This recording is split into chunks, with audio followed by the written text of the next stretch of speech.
Hello everyone, welcome to Exam Treasury. जितने भी ऐसे स्टूडेंट हैं जो इस साल CUET के लिए MA पॉलिटिकल साइंस का एग्ज़ाम देने वाले हैं या MA international relation, MA politics, तो तीनों एक ही कोड में आ गया है HUQP 18। तो जितने भी ऐसे स्टूडेंट हैं जो इस साल के लिए ये सारे एग्ज़ाम्स आप लोग देने वाले हैं, तो फाइनली जो है एग्ज़ाम ट्रेजरी की तरफ से टेस्ट सीरीज लॉन्च कर दिया गया है। क्योंकि बहुत सारे स्टूडेंट के ये बार बार क्वेश्चन आ रहे थे कि एग्ज़ाम ट्रेजरी का टेस्ट सीरीज कब आएगा। तो अब ये गुड न्यूज़ आ गया है कि टेस्ट सीरीज जो है फाइनली लॉन्च कर दिया गया है। तो जितने भी ऐसे स्टूडेंट हैं जो आप लोग इस बार एग्ज़ाम देने वाले हैं, तो विदाउट टेस्ट सीरीज सॉल्व किए आप अपने आप के प्रिपरेशन को इवेलुएट नहीं कर पाइएगा। तो इस वीडियो में हम लोग आपको बताते हैं कि apart from the test series और क्या क्या दिया जा रहा है, टेस्ट सीरीज का स्ट्रक्चर क्या होगा, किस तरीके से आपको प्रोवाइड किया जाएगा। तो अगर मान लीजिए हम लोग बात करते हैं टेस्ट सीरीज के साथ साथ, तो देखिए जब भी हम एंट्रेंस एग्ज़ाम की बात करते हैं, ऑब्जेक्टिव टाइप एंट्रेंस एग्ज़ाम की बात करते हैं, तो वहाँ पे एक जो चीज़ हो जाती है, अगर हम लोग बात करते हैं कि आपको जितना ज़्यादा से ज़्यादा आपका जो इवैल्यूएशन होता है, इवैल्यूएशन मतलब ये हो गया कि आप पढ़ाई तो क्या है, कहीं से भी आप नोट्स देख लेते हैं, यूट्यूब से पढ़ लेते हैं, लेकिन आपको पता कैसे चलेगा कि आप जो भी लर्न कर रहे हैं उसको आउटकम के रूप में ट्रांसलेट कर रहे हैं, ट्रांसलेट कर पा रहे हैं कि नहीं कर पा रहे हैं। किसी एक पार्टिकुलर टॉपिक से जब क्वेश्चन पूछा जाएगा तो आप उस टॉपिक के क्वेश्चंस को सॉल्व कर पा रहे हैं कि नहीं कर पा रहे हैं। इसीलिए यहाँ पे आप देखिएगा कि 4 डिफरेंट सेक्शंस में है। एक हो जाता है previous paper, test series, question bank और यूजीसी नेट पेपर। तो यूजीसी नेट पेपर के बारे में अगर बताएं तो यहाँ पे आपको जो PO पॉलिटिकल साइंस का जो यूजीसी नेट का पेपर है, 2004 से लेकर 2022 तक का पेपर आपको प्रोवाइड किया जा रहा है।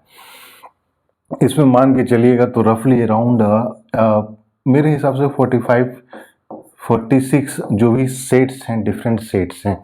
वैसे ही क्वेश्चन बैंक, अब क्वेश्चन बैंक यहाँ पे अभी दिखाते हैं कि अलग अलग यूनिवर्सिटीज़ के क्वेश्चन बैंक आपको दिए जा रहे हैं और ये सारे सॉल्व क्वेश्चन बैंक है।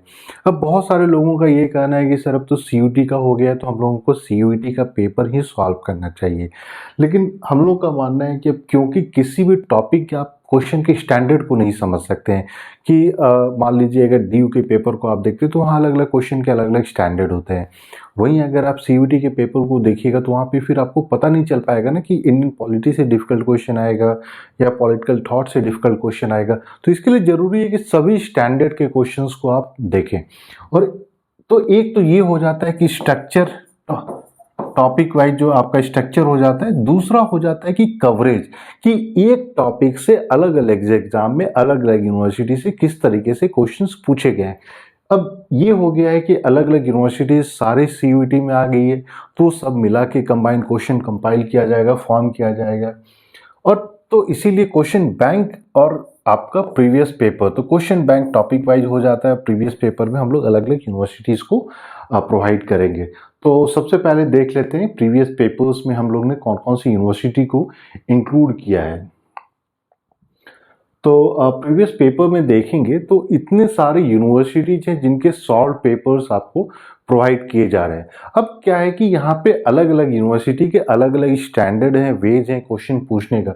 तो किसी भी एक टॉपिक को अगर हम लोग उठा लेते हैं, for example university of Delhi के ही पेपर को उठा लेते हैं, तो यहाँ आप देखिएगा 2016 से लेकर 2022 तक के सारे पेपर्स ऐड किए गए हैं। तो जब आप प्रीवियस पेपर्स को सॉल्व करते हैं तो दो चीज़ें क्लियर हो जाती है कि मेरा जो है जो प्रिपरेशन है वो टॉपिक वाइज हो पा रहा है कि नहीं हो पा रहा है।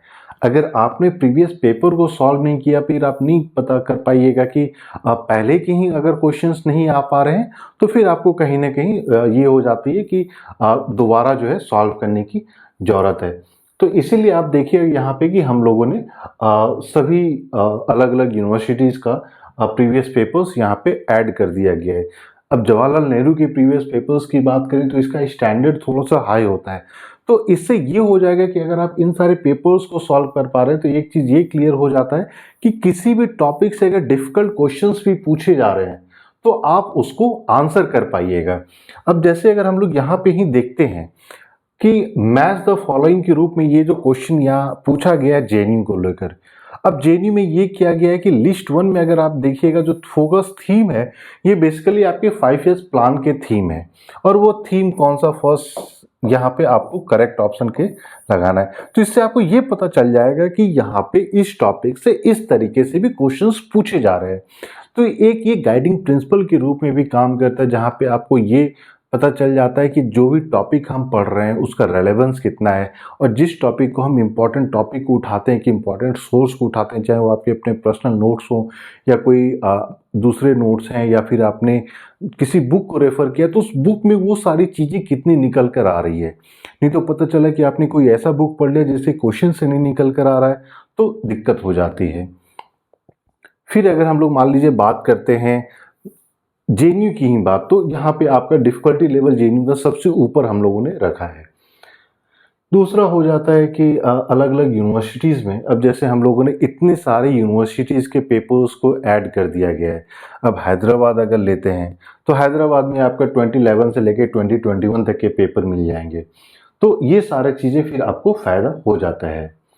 तो प्रीवियस ईयर जितना ज़्यादा से ज़्यादा आप देख पाते हैं कि काउंट कीजिएगा तो अरे करीब करीब 10 डिफरेंट एग्ज़ाम्स के पेपर्स को हम लोगों ने यहाँ पे ऐड किया है। चाहे जामिया मिलिया इस्लामिया की अगर हम लोग बात करें तो 2016 से लेके 2022 तक के पेपर्स यहाँ पे ऐड किए गए हैं। और हम लोगों का सजेशन ये रहेगा कि आप जितना ज़्यादा से ज़्यादा क्वेश्चन सॉल्व करते हैं, क्योंकि इतनी सारी क्वेश्चन सॉल्व करने के बाद फिर शायद ही कोई टॉपिक ऐसा रहेगा जो आपका अनटच्ड हो। नहीं तो आप पढ़ने बैठिएगा तो आपको पता ही नहीं चलेगा ना कि कौन कौन से टॉपिक इंपॉर्टेंट हैं। तो ये यही तरीका हो जाता है कि प्रीवियस पेपर्स को आप कितना ज़्यादा देख पा रहे हैं।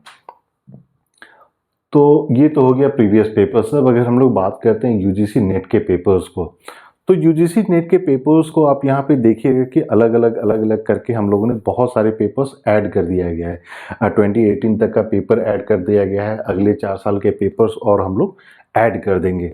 अब इतने क्वेश्चन पेपर सॉल्व करने के बाद फिर शायद ही कोई ऐसा टॉपिक बचता है कि जो आप ना कर पाएँ, क्योंकि अभी जो आपके पास अराउंड 2 मंथ्स का टाइम है। 2 मंथ्स के टाइम में अब कम से कम आपको 1 से 2 पेपर, 2 से 3 पेपर हर एक दिन सॉल्व करने ही पड़ेंगे।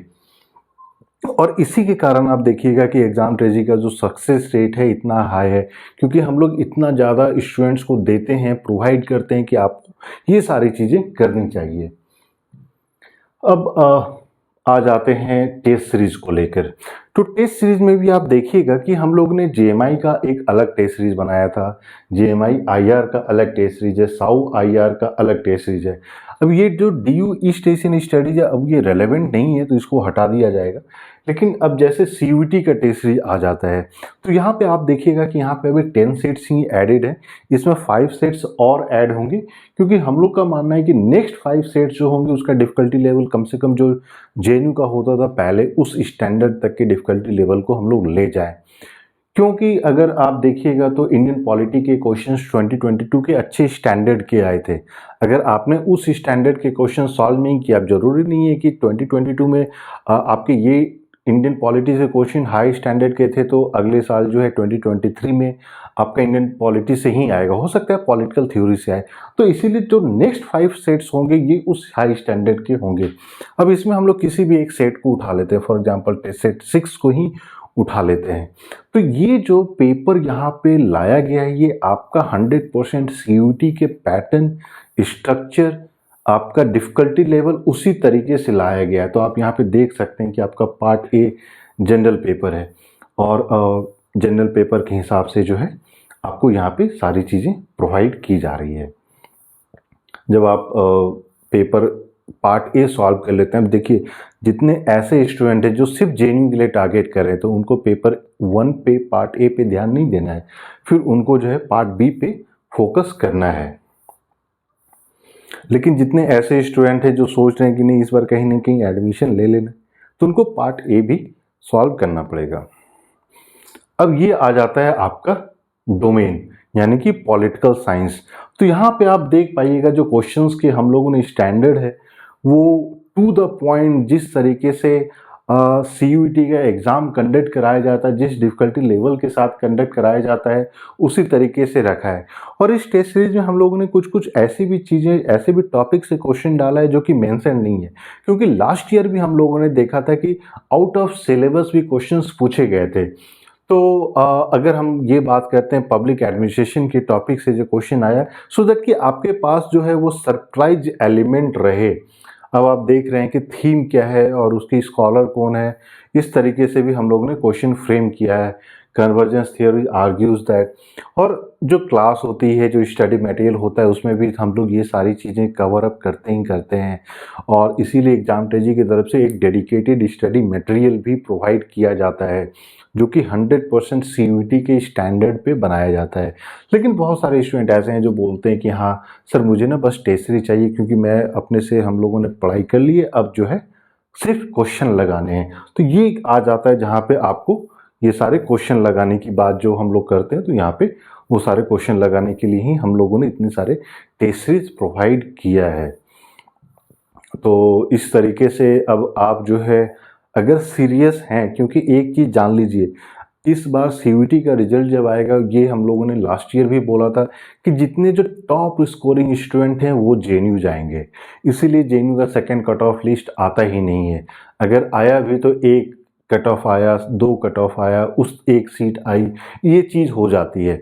तो पहला प्रेफरेंस JNU ही रहेगा, दूसरा प्रेफरेंस फिर स्टूडेंट का DU रहेगा। तो वो चीज़ें आपको कहीं न कहीं अब उस चीज़ का केयर करना है कि आप ये नहीं सोच सकते कि मेरे पास मल्टीपल एग्ज़ाम है, तो इस एग्ज़ाम में अच्छे परफॉर्म नहीं कर पाए तो हम DU के एग्ज़ाम में अच्छे परफॉर्म कर लेंगे, BHU के एग्ज़ाम में अच्छे परफॉर्म कर लेंगे। ये चीज़ें नहीं हो पाती है। तो इसीलिए हम लोगों ने ये सारी चीज़ें की है, और इस टेस्ट सीरीज को बनाने में बहुत सारे रिसर्च स्कॉलर्स और JNU के PhD हैं, एग्जिस्टिंग स्टूडेंट, फॉर्मर स्टूडेंट, सभी ने मिल के इस टेस्ट सीरीज को कॉन्सेप्चुलाइज किया है, इस टेस्ट सीरीज की स्ट्रक्चरिंग की है, इस टेस्ट सीरीज के डिफ़िकल्टी लेवल को हम लोगों ने मेंटेन करने की कोशिश की है। और इतने सारे टेस्ट सीरीज को अगर आप पूरे क्वेश्चन बैंक, टेस्ट सीरीज ये सब कंबाइन कर लेते हैं, तो टोटल रफली अराउंड 12,000 प्लस क्वेश्चंस आपके पास होते हैं। तो अब देख लीजिए, आपके पास 70 डेज है और 12,000 क्वेश्चंस हैं, तो कितने ज़्यादा से ज़्यादा क्वेश्चंस आपको पर डे सॉल्व करने पड़ेंगे। और इसके अलावा भी अगर जैसे आप बोलते हैं कि जो क्वेश्चंस हैं, क्योंकि अगर आप मान लीजिए अभी से आप क्वेश्चन पेपर लगाना स्टार्ट कर दिए, तो रफली मंथ के एंड में या एग्ज़ाम से 15 डेज़ पहले आपके पास वो समय बच जाता है वो टॉपिक रिवाइज करने का, जहाँ पे आप जिस टॉपिक पे क्वेश्चन में आप बार बार गलत कर रहे हैं, तो आपके पास वो समय रह जाता है। लेकिन आप सोचिएगा कि पूरे एग्ज़ाम के 10 दिन पहले क्वेश्चन लगाना, सॉल्व करेंगे, तो अगर वहाँ पे अगर मान लीजिए आप क्वेश्चन सॉल्व नहीं कर पा रहे हैं, आपका क्वेश्चन गलत हो जा रहा है, आंसर गलत हो जा रहा है, तो फिर एक फ्रस्ट्रेशन भी हो जाती है और आपके पास एडिक्वेट समय नहीं रहेगा अपनी गलतियों को सुधारने का। तो बहुत सारे ऐसे लास्ट ईयर भी स्टूडेंट थे जिन्होंने बोला कि सर मुझे ना नोट्स पढ़ के मैं एग्ज़ाम निकाल लूँगा, क्वेश्चन लगाने की ज़रूरत ही नहीं है। अब वो सारे स्टूडेंट ऑफ कोर्स नहीं क्लियर कर पाए। और जितने भी सक्सेस स्टोरीज़ हम लोगों ने ऐड किया, तो उसमें आपने देखा ही होगा कि टेस्ट सीरीज तो लगाना ही है, उसमें भी एग्ज़ाम ट्रेजरी का। तो इस तरीके से अब देखिए क्वेश्चन को जो हम लोगों ने पूरा डेवलप किया है, बनाया है, तो अलग अलग जिस तरीके से हम लोगों ने देखा था कि लास्ट ईयर के CUET पेपर में कुछ स्टैंडर्ड हाई थे क्वेश्चंस के, कुछ लो थे, तो वो चीज़ें हम लोगों ने मेंटेन करने की कोशिश की है। और उसी स्ट्रक्चर में for example match the following group में assertion, reason, multiple statement, statement type questions, ये सब चीज़ हम लोगों ने ये यहाँ पे कंसीडर करके इन सारी चीज़ों को बनाया है। क्रोनोलॉजिकल ऑर्डर या क्रोनोलॉजिकल सीक्वेंस के क्वेश्चन पूछे गए थे, तो उस चीज़ को भी हम लोगों ने डाला है। अब यहाँ पे जिस तरीके से आप स्टेटमेंट टाइप क्वेश्चन देखते हैं, असर्शन, रीजन क्वेश्चन देखते हैं, तो वो सारी चीज़ें हम लोगों ने बनाने की कोशिश की है। तो अगर आप लोग सीरियस हैं, अगर आप लोग का ऐसा है कि नहीं इस बार JNU या DU में तो एडमिशन लेना ही लेना है, तो इस चीज़ को इग्नोर नहीं कर सकते हैं। प्लस टेस्ट सीरीज में आप ये देखिएगा कि जामिया के लिए अलग 10 सेट हम लोगों ने दिया है, तो जामिया का स्टैंडर्ड थोड़ा सा लो होता है। अगर डिफ़िकल्टी लेवल की बात करें तो वो थोड़ा-सा लो होता है। तो एटलीस्ट ये चीज़ तो हो जाएगा ना कि जितने जो अगर आपके सीयूईटी एग्ज़ाम में भी कुछ जो आसान क्वेश्चन आएँगे उसके लिए भी आपके पास प्रैक्टिस हो जाता है। लेकिन ऐसा नहीं है कि एकदम ही 12th क्लास के पॉलिटिकल साइंस के स्टूडेंट टाइप क्वेश्चन हम लोगों ने फ्रेम कर दिया है, ऐसा नहीं है। यहाँ पे भी हम लोगों ने वो सारे चीज़ें मेंटेन करने की कोशिश की है। प्लस मैं आपको बता दूं कि ये सारा क्वेश्चन जो हम लोग प्रोवाइड कर रही है ऐसा नहीं है कि आपको नेट के पेपर से उठा के दे दिया गया है या फिर बहुत सारे आपको एक ही क्वेश्चन जो है 10 टेस्ट सीरीज में अलग अलग सेट में मिलेंगे, ऐसा नहीं है। क्योंकि बहुत सारे लोग ये कॉल करके बोलते हैं कि सर मैंने इसका टेस्ट सीरीज ले लिया, उन्होंने तो नेट के पेपर से क्वेश्चन उठा के दे दिया है। नहीं, नेट पेपर्स आप लोग को सेपरेटली मिलता है और ये टेस्ट सीरीज आप लोग को सेपरेटली मिलता है। तो इसीलिए एग्जाम के टेस्ट सीरीज पे लोग इतना ट्रस्ट भी करते हैं।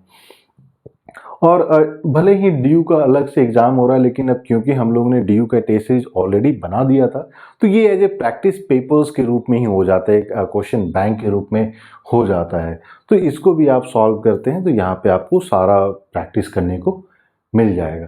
तो ऐसा नहीं है कि अब देखिए जो ये क्वेश्चन है which of the following conditions safeguard liberty, तो हम लोगों ने कुछ भी क्वेश्चन डाल दिया हो। ये सारे एकदम टू द पॉइंट बहुत ही रिसर्च करने के बाद ये सारी चीज़ें बनाई गई है। तो इसके अलावा भी अब जो है फाइनली जो बच जाता है वो है क्वेश्चन बैंक। तो क्वेश्चन बैंक में हम लोग ये कोशिश करते हैं कि टॉपिक वाइज जो है आपको क्वेश्चन प्रोवाइड की जाए।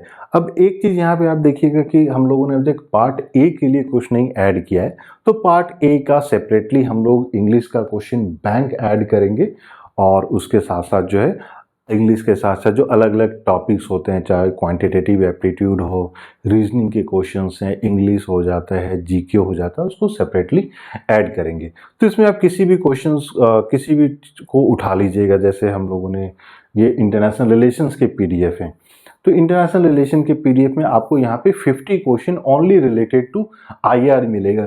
तो इससे ये चीज़ हो जाती है कि अगर मान लीजिए मैंने अभी आईआर कंप्लीट कर लिया है, तो मेरे पास है कि हम वो 50 क्वेश्चंस फटाफट लगा के देख पाए कि ये क्वेश्चंस मेरे से सॉल्व हो पा रहे हैं कि नहीं हो पा रहे हैं। और यहाँ पे भी देखिएगा कि ऐसा नहीं है कि बहुत ही आसान क्वेश्चन हम लोगों ने डाल दिया, ये इसका भी डिफ़िकल्टी लेवल अच्छा खासा है। और जो स्ट्रक्चर आप बाकी जगह देखते हैं वो स्ट्रक्चर हम लोगों ने यहाँ पे भी मेंटेन करने की कोशिश की है। अलग अलग टाइप से जो क्वेश्चंस बनते हैं, अलग अलग ढंग से जो क्वेश्चंस पूछे जाते हैं, उन सारे क्वेश्चंस को लेकर हम लोगों ने यहाँ पे रिप्रेजेंटेशन की कोशिश की है। अब जैसे आप बोलिएगा कि तो इतने सारे जो पेपर्स हो जाते हैं, इससे एक चीज़ तो क्लियर हो जाता है कि कोई भी स्टूडेंट इतना लगा लेगा तो शायद दो चीज़ें हो जाती है, या तो फिर हमारे अंदर कमी है या फिर स्टूडेंट के अंदर। और हम लोग अपने एंड से कुछ भी छोड़ेंगे नहीं, क्योंकि आपके सक्सेस में ही हम लोगों का सक्सेस है। तो रात दिन मेहनत करके हम लोग तो अपने एंड से वो क्वालिटी प्रोडक्ट, वो क्वालिटी टेस्ट सीरीज सब कुछ प्रोवाइड करने की कोशिश करते हैं। लेकिन अब जो लास्ट के 2 महीने हैं, अराउंड 60-70 डेज है, इसमें आपकी तरफ से भी ये होनी चाहिए कि अब जो फाइनली सारा कुछ बैठ के अब सॉल्व करना स्टार्ट कर देना चाहिए। क्योंकि लास्ट के 1 मंथ में आप सोचिएगा कि या लास्ट के 10 डेज 15 डेज में तो वो शायद ही हो पाता है। और फाइनली हम लोगों ने ये भी सोचा है कि मई में हम लोग जो है वीक में 2 दिन लाइव मॉक टेस्ट भी कंडक्ट कराएंगे। तो वो लाइव मॉक टेस्ट भी उन्हीं लोगों के लिए होगा जो एग्जाम ट्रेजी का टेस्ट सीरीज, क्वेश्चन बैंक या फिर क्लासेस या स्टडी मटेरियल लिए हैं। सो जितनी भी ऐसे स्टूडेंट हैं जो अब आप लोग को चाहिए कि हाँ मुझे टेस्ट सीरीज लेना है, तो आपको फटाफट कॉल या मैसेज करना ऑन द नंबर 8448878849। और एक चीज़ तो ध्यान में रख लेना है कि अब मिशन जेएनयू जो है दूर नहीं है। और इसी में अब देखिएगा कि आपके सीयूटी के अंदर ही जेएनयू आ जाता है, एचसीयू है, बीएचयू है, दिल्ली यूनिवर्सिटी है, पौंडीचेरी यूनिवर्सिटी। तो ये सारी इंपॉर्टेंट यूनिवर्सिटीज़ तो अब जो है आपकी सीयूटी के अंदर ही आ गया है। और इस एग्ज़ाम में अगर आप परफॉर्म नहीं कर पा रहे हैं, फिर आपके पास दूसरा अपॉर्चुनिटी नहीं है। बहुत सारे ऐसे स्टूडेंट थे जो लास्ट ईयर इन सारी चीज़ों को मिस कर गए। उन लोगों ने भी अब जो है, अगर आपने मिस कर दिया है तो अब तो सबसे पहले आपको टेस्ट सीरीज ज्वाइन करना चाहिए, क्योंकि ये चीज़ हो जाती है कि 1 साल के गैप के बाद भी अगर आपका एमए क्लियर नहीं हो रहा है, then there is no point of trying again and again. तो बाकी अब जो है, आपके पास कोई स्पेसिफिक क्वेश्चन है, क्वेरी है, तो आप कॉल या मैसेज करके पूछ सकते हैं and will be sharing all the details. तो इसी नंबर पे आपको व्हाट्सएप कर देना है, या फिर वीडियो के डिस्क्रिप्शन में भी जाके आप जो है अपने क्वेश्चन को पूछ सकते हैं। और मैं आपको बता दूं कि इन सारी चीज़ों का जो प्राइस है वो बहुत ही इकोनॉमिकल रखा गया है। इतना इकोनॉमिकल कि शायद एक दिन में आप उससे ज़्यादा का खर्चा कर देते हैं अगर आउटिंग करने जाएं। तो फाइनली, अगर आपके पास और भी कोई क्वेश्चन है तो आप कॉल या मैसेज करके पूछ सकते हैं। वीडियो पसंद आए तो प्लीज़ लाइक कर दें, और चैनल को अभी तक आपने सब्सक्राइब नहीं किया है तो प्लीज़ सब्सक्राइब कर लें, सो दैट जो भी इंपॉर्टेंट अपडेट्स आता है वो सारा आप तक पहुंच जाए। So thank you and we wish you all the best.